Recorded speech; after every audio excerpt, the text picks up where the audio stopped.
Hello dear student, अब हम under root 12 को नंबर लाइन पर रिप्रेजेंट करना सीखेंगे। तो बच्चों ये है हमारी नंबर लाइन।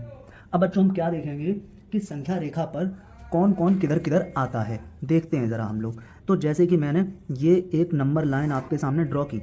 अब मैंने यहाँ पर ले लिया 0, यहाँ 1, यहाँ 2, यहाँ 3 और यहाँ पे 4। तो ये हो गया आपका 0, यहाँ 1, यहाँ 2, यहाँ 3 और यहाँ 4। तो बच्चों अगर मैं बात करूँ अंडर रूट 1 कहाँ होगा, तो यहाँ होगा। अब अगर मैं बात करूँ कि अंडर रूट 2 कहाँ होगा, तो अंडर रूट 2 इसके आगे आ जाएगा, यहाँ कहीं होगा। फिर अंडर रूट 3 कहाँ होगा, इसके आगे होगा, यहाँ कहीं आ जाएगा अंडर रूट 3। इसी तरीके से बच्चों 2 और 3 के बीच में बच्चों आते जाएंगे। अंडर रूट 4 कौन होगा, अंडर रूट 4 और 2 एक ही बात होती है, इसलिए यही अंडर रूट 4 है। अब यहाँ पर बच्चों अंडर रूट 5 आएगा, अंडर रूट 6 आएगा, अंडर रूट 7 आएगा, अंडर रूट 8 आएगा, क्योंकि बच्चों अंडर रूट 9 बराबर 3 होता है, तो अंडर रूट 9 तो यही वाला पॉइंट हो जाएगा। अब बच्चों हम इन दोनों के बीच में देखेंगे, तो यहाँ पर बच्चों अंडर रूट 10 आएगा, अंडर रूट में 11 आएगा, अंडर रूट में 12 आएगा, अंडर रूट में 13 आएगा, अंडर रूट में 14 आएगा, अंडर रूट में 15 आएगा, अंडर रूट 16 तो बच्चों 4 ही होता है, तो अंडर रूट 16 तो यही पॉइंट हो जाएगा। इस तरीके से तो बच्चों हमारी समझ में ये आएगा कि हम जो समकोण त्रिभुज बनाएंगे उसमें जो आधार लेंगे, आधार बच्चों हमें 3 लेना होगा और इस बिंदु 3 पर हमें एक लंब ड्रॉ करना होगा, एक लंब खींचना होगा। ठीक है बच्चों, तो हम लंब खींचते हैं बच्चों। किस पॉइंट पर हमें खींचना है, पॉइंट 3 पर एक लंब। तो हम यहाँ पर पॉइंट रखकर प्रकार का नोक यहाँ पे रख के और एक चाप बच्चों लगाएंगे। तो देखते हैं बच्चों,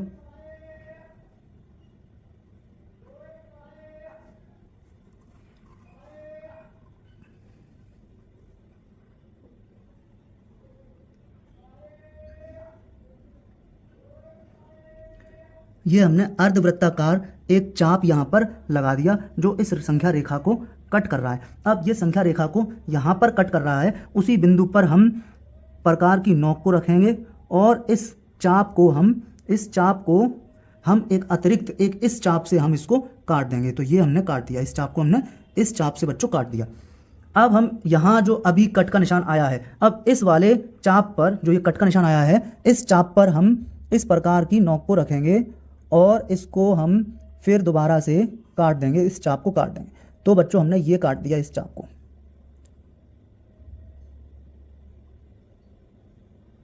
ये हमने काट दिया बच्चों। अब ये करने के बाद ये हमारा 60 का था, ये हमारा 120 का था। इन दोनों के बीच में इन दोनों का आधा करने से बच्चों, इन दोनों का आधा करने से बच्चों हमारे पास 90 अंश का कोण आता है। तो हमने इन दोनों का आधा कर दिया बच्चों, ये कर दिया बच्चों आधा।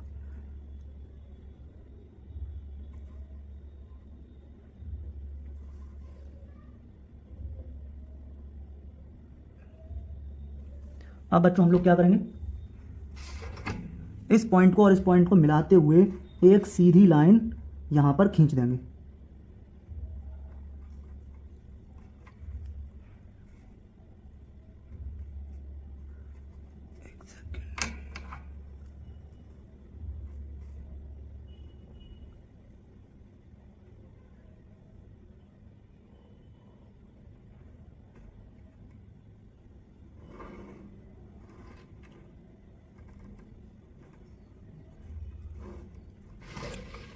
अब इसको बच्चों हम 1 पर कट करेंगे। कहाँ कट करेंगे, 1 पे।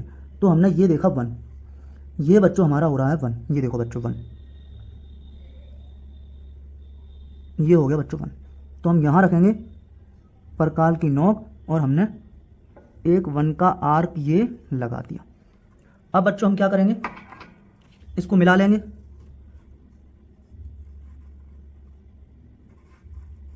जीरो से ये जो एक का हमने लंब को जो 1 इकाई काटा है वहां पर हम इसको मिला लेंगे।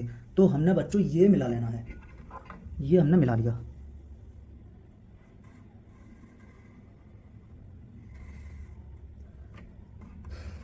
अब इसके बाद बच्चों हम क्या करेंगे, यहाँ पर 90 अंश का कोण खींचेंगे, यहाँ 90 अंश का कोण बनाएंगे, इस रेखा के ऊपर 90 अंश का कोण बनाएंगे, इस पर लंब बनाएंगे, इस बिंदु पर, इस बिंदु पर।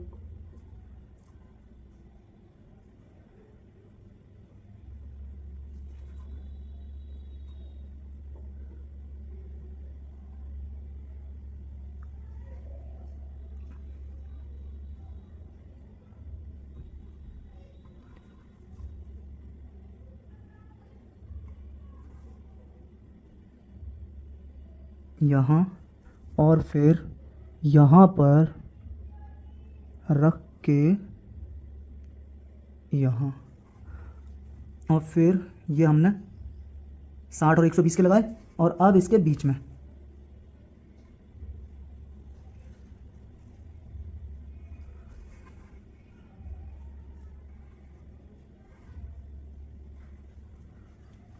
ये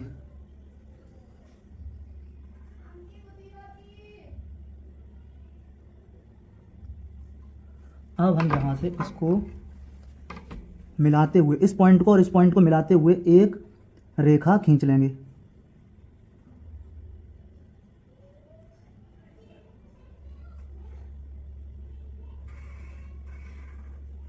अब इस रेखा को भी बच्चों हम 1 पर काटेंगे।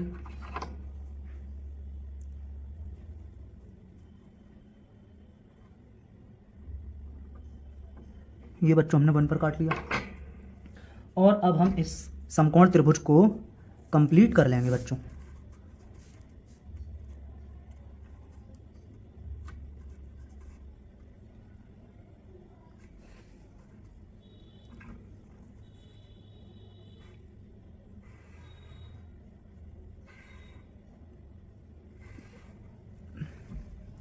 इसको तो बच्चों इस वाले समकोण त्रिभुज में बच्चों जब हमने ये 3 लिया और ये 1 लिया, तो ये बच्चों ये वाली रेखा आएगी √11, और इस वाले समकोण त्रिभुज में सॉरी बच्चों 10 √10, और इस वाले त्रिभुज में जब ये 10 है और ये 1 है, ये आधार 10 है और ये 1 है, तब ये वाली जो भुजा आ जाएगी, ये आ जाएगी बच्चों √11, और हमें बनाना है √12। तो बच्चों अब हम क्या करेंगे, इस बिंदु पर दोबारा इस रेखा को आधार मानते हुए इस बिंदु पर हम 90 अंश का कोण बनाएंगे, और इस रेखा पर एक लंब खींचना है हमें। इस √11 वाली रेखा पर एक लंब हमें खींचना है।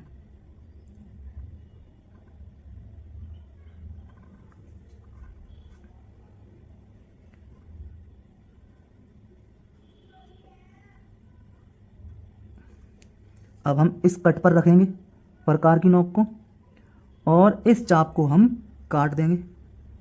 ये हमने काट दिया। अब ये जो कट आया है, इस कट पर रखेंगे हम प्रकार की नोक को, और इस चाप को हम एक दूसरे चाप से काट देंगे।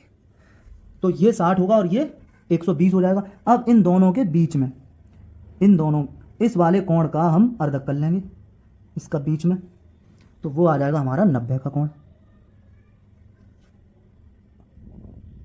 ये आ गया बच्चों, 90 का कोण।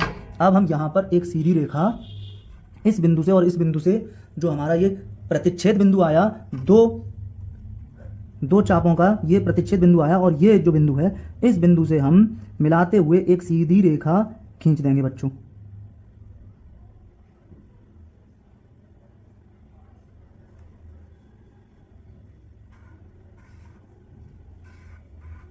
ये हमने खींच दी बच्चों। अब क्या करेंगे बच्चों, हम इसके ऊपर 1 का कट कर देंगे। लंब को हमें 1 लेना है, लंब को हमें कितना लेना है, 1। तो हमने बच्चों लंब को, इस वाले लंब को फिर से 1 ले लिया, ये आधार, ये वाला लंब फिर से 1। अब हम इसको मिला देंगे, इस रेखा को बच्चों हम मिला देंगे, इसको, ये जो 1 का कट लगाया और ये 0 से इस 1 को हम मिला देंगे बच्चों।